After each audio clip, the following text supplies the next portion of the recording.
When we talk to our customers and they think about cloud and they think about AI, we always encourage them to think about a network strategy. Continuous innovation relies on close collaboration across the ecosystem.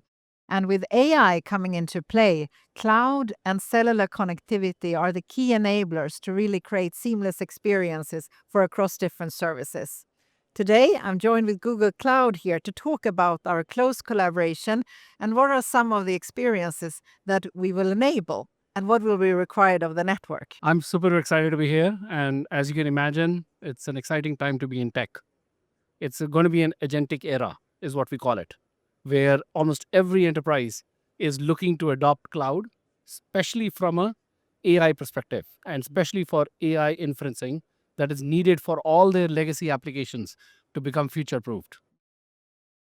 Inferencing is, in very simple layman terms, you can think of inferencing as, you go to a website, it could be an e-commerce website, and you have a chatbot that you're interacting with. At the back end, it is using AI.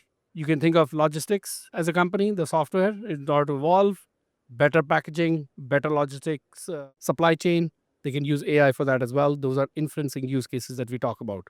And a lot of our customers are actively looking at deploying it. When we talk to our customers and they think about cloud and they think about AI, we always encourage them to think about a network strategy, because network is super important for an inferencing. And the reason being, the best user experience comes with low latency. And guess what is needed for low latency? A good network.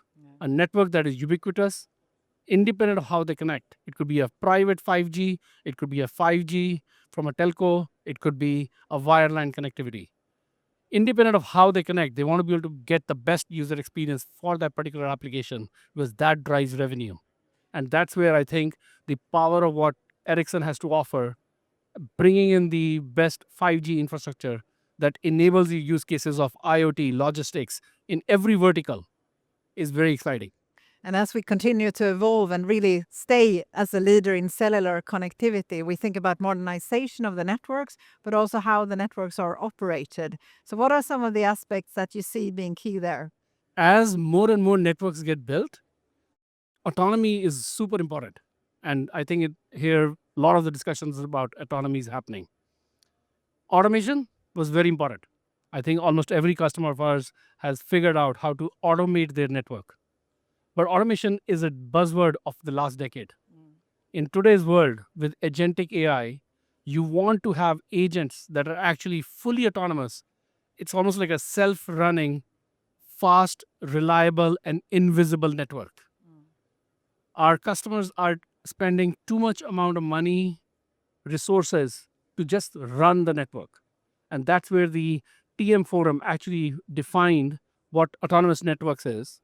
We worked very closely with many customers to define a framework on how they can, in this journey, how they can go from TM level 3, which was about automation, to TM level 4 and beyond. And that's where autonomous network operations come. Imagine a network that is run by agents.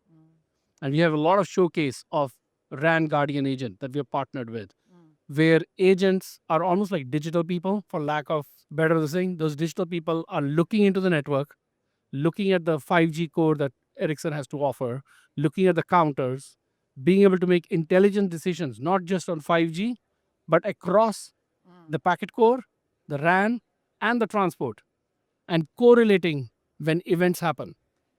And this is exactly what we also talk a lot about with Ericsson, to level up the network autonomy and to really get to that level 4 of, highly autonomous networks and beyond, and to act from the business intent of the service all the way into the service layer and the resource layer to carry out exactly across domain, as you just said. One other collaboration area that we have across our companies is when it comes to offering as a service. We have Ericsson On Demand, which is our core network as a service solution in collaboration with Google Cloud.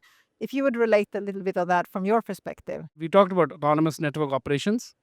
One thing which is very important for autonomy is to have to modernize your network. A network, both from a technology perspective as well as from a consumption perspective. Modernizing your packet core, modernizing your 5G infrastructure is super important, because that's the only way our customers can actually focus on subscriber experience, bringing the best subscriber experience, bringing value-added services versus having to spend all their resources in managing an infrastructure. Thank you so much. It's a pleasure to be joined here together to really talk about how we continue to evolve and modernize the networks with the flexibility and scale that is needed to cater for all these new AI experiences going forward. Thank you so much for being here with me. Thank you.